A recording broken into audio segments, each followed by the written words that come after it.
Hello বন্ধুরা, এই যে বাজার করতে আসলাম। এই যে নিলাম টমেটো, ফুলকপি, এই বন্ধুরা আমি আজকে কই মাছ নিচ্ছি। এই যে কই মাছ, লোকাল কই মাছ দেখেন, এই যে এরকম কই মাছ।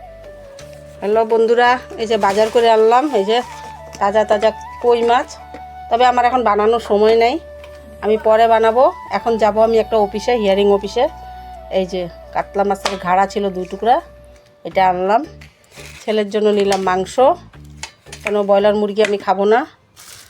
আর এই যে আমার মার জন্য আনছি রূপচাঁদা মাছ, আমি পুরো খুললাম না। এই যে আমার মা তারাই আছে, আমার মা রূপচাঁদা মাছ খাবে বলে। এই যে রূপচাঁদা মাছ, তার সাথে 2টা তেলাপিয়া মাছ ফ্রি। বন্ধুরা প্রতিদিনের মতন এখন খাওয়া খাই। আসছি উপরে, সকালে চান করছিলাম, তা এখন হাত পা দিয়ে কাপড় ছাড়লাম। ছাইড়া রাত্রে ভাত চাত আছে, এগুলি ফালাবো না। আমি ভাত ফালাই না, কেন কি এটা হলো সবচেয়ে লক্ষ্মীর দানা এটা। এই ভাতের জন্য আমার ছেলে বহুত কষ্ট করে। সকালে 9টায় যায়, বিকালে 7টা 8টায় আসা করে। আমি বাসি ভাত থাকলে কোনোদিনও ফালাই না। বাসি তরকারি ভাত আমি খাইনি, কেউ খায় না খায় আমি জানি না, কিন্তু আমি জানি ভাত হইলে লক্ষ্মীর দানা ফালতে হয় না, ওই জন্য আমি খাই। আর বন্ধুরা কিছু নষ্ট হয় নাই, কেন কি আমি রাত্রে গরম করছিলাম সব, এখন দেখলাম কিছু নষ্ট হয়নি। তাই যে মাছ আছে,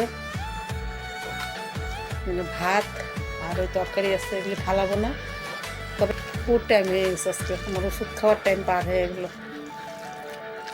ছেলেরও ফোন করলাম, ছেলেও অফিসে এখনই খাবে, বললো মা দেরি হয়ে গেছে। বন্ধুরা তাহলে আমি খাই, রান্নার ভিডিও পরে পাবেন। আপনারা সবাই ভালো বললে আমার ভালো লাগে, কমেন্টে যদি ভালো বলেন আমার মনটা সেই খুশি লাগে। কারণ এখন আমার মন খুশি করার মধ্যে একমাত্র ছেলে আছে আর আপনারাই আছেন। তাহলে আমি প্রথমটা খাই।